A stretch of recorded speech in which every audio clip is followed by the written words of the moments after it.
school, or you like this guy and you've got this pressure to hook up with them, and you're like, if I hook up with them and do stuff with them, well, they're going to love me. I don't know. Do you know that God loves you no matter what? And He's got someone perfect for you, and you don't actually have to do that. And you won't have to do crazy things to please Him. Maybe, to the girl that's laughing, your parents don't believe in God and they don't want you to come to Ignite Confusion, and you can't get transport here. Do you trust that God will provide transport and He'll find a way for you to get here? Maybe you're not even sure if God exists, or if He does exist and He is speaking to you, you're really sure it's God's voice and not just the crazy voices in your head. Have you actually spent time to ask God if it's Him talking to you? Have you actually spent time talking to Him? Have you spent time listening to check out what He's got to say to you? Maybe you're in year 10 or year 11 and you're freaking out because you've got exams next week and you totally aren't prepared for it. Have you tried studying that helps?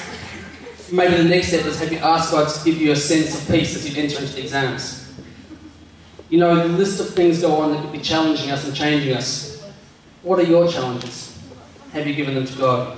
Do you trust that God's in control, and do you give your challenges to God?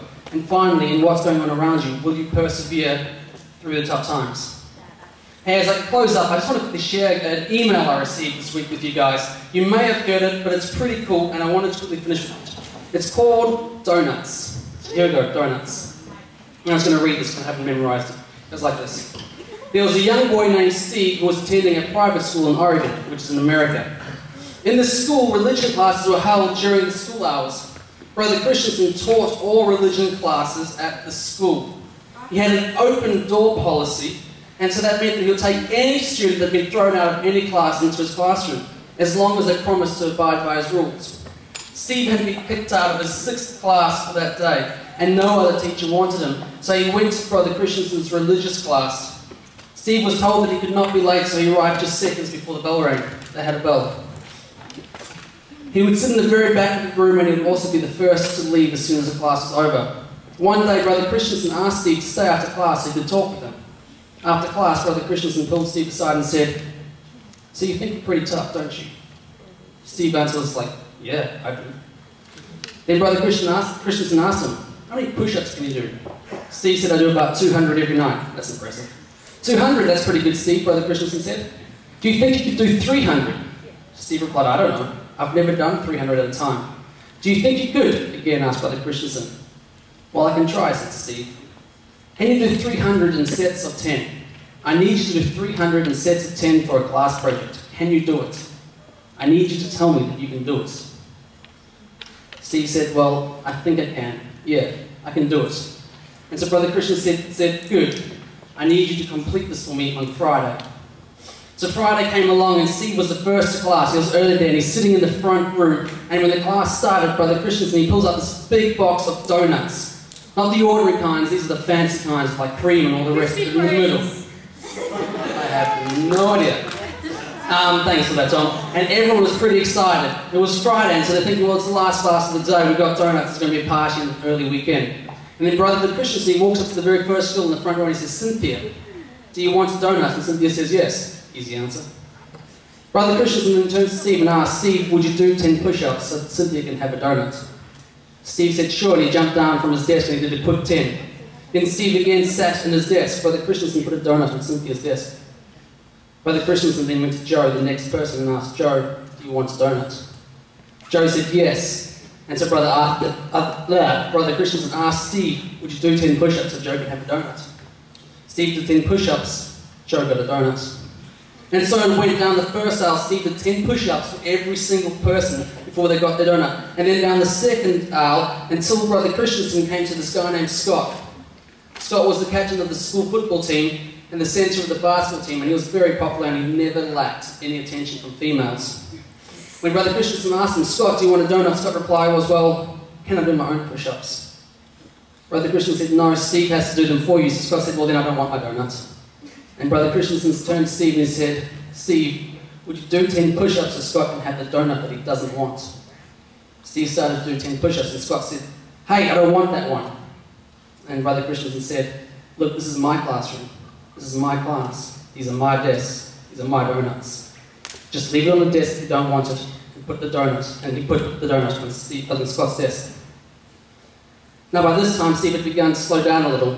He had stayed on the floor between sets because it took too much effort to get back up and then to get down again.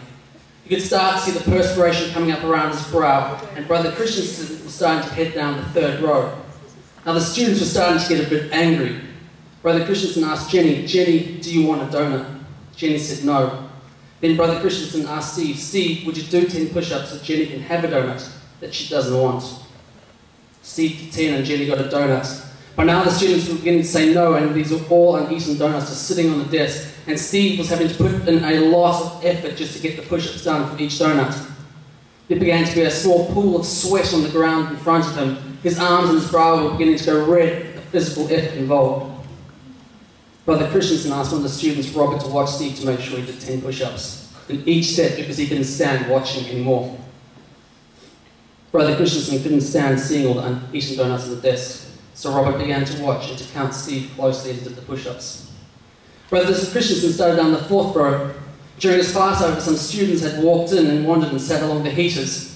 When Brother Christensen realised this, he did a quick count of the class and realised he had 34 students. He started to worry. He wasn't sure that Steve would actually be able to make it. So Brother Christensen went on to the next person and the next and the next, and then near the end of the row, Steve was really having a tough time. He was taking a lot more time to complete each set. Steve asked Brother Christensen, "Do I have to make my nose touch the ground for each one?" And Brother Christensen thought for a moment. He said, "Well, Steve, they're your push-ups and you can do them any way you like."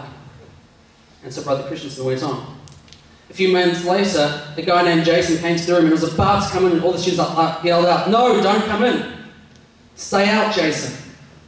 Jason had no idea what was going on. Steve picked up his head and said, "No, let him come." Brother Christensen said, "Do you realise if Jason comes in, you'll have to do 10 push-ups for him?" Steve said, "Yes, let him in." So Brother Christensen said, "Okay, I'll let you do it. You can get Jason's push-ups out of the way right now." "Jason, do you want a donut?" He said, "Yes." "Steve, will you do 10 push-ups so Jason can have a donut?" Steve did 10 push-ups very slowly with great effort. Jason, bewildered, was handed a donut and sat down. Brother Christian finished the floor for him and then sat on those seated in the heaters. Steve's arms were now shaking with each push-up in a struggle to lift himself against the force of gravity. Sweat was dropping off his face, and there was not a dry eye left in the room. The very last two girls in the room were cheerleaders, and they were very popular. Brother Christensen went to Linda, the second last girl, and asked, "Linda, do you want a donut?" Linda said very sadly, no thank you." Brother Christensen asked Steve, "Steve, would you do 10 push-ups so that Linda can have a donut that she doesn't want?" Grunting from the effort, Steve did 10 very slow push-ups for Linda. Then Brother Christensen turned to the last girl, Susan. "Susan, do you want a donut?" Susan, with tears flowing down her face, asked Brother Christensen, "Can I help? Can I help him?" Brother Christensen, with tears down his own face, said no, he has to do it alone. "Steve, would you do 10 push-ups so Susan can have a donut?" As Steve slowly finished his final push-up, with the understanding that he'd accomplished all that was required of him, having done 350 push-ups, his arms buckled beneath him and he fell to the floor. Brother Christensen turned to the room and said, "And so it was that our Saviour Jesus Christ pleaded to the Father, 'Into thy hands I commend my spirit.' And with the understanding that he had done everything that was required of him, he collapsed on the cross and died. And like those in that room, many of us leave this gift at the desk uneaten. And so I guess it's the same for many of us here today. Some of us reject Jesus instantly. Some of us get to know Jesus, but things get a little bit hard, and so we walk the opposite direction. But you know that no matter where you're at, the fact remains that God sent his one and only Son. He died for you. We all face challenges. Jesus lived, he faced challenges. The question is, will you react like he did? Will you persevere when things get tough? And will you declare, "Not my will, but yours"? How will you respond next time things get tough? Will you persevere? Will you turn to God? Let's pray. Father, I thank you for these young guys. I thank you for the great time we've had spending tonight. I ask, Lord, as we head from this place, that you'll guide us, you'll protect us, we'll have fantastic weekends. I ask, Father, that tonight, that if you're wanting to say something to us, we'll have the courage to listen.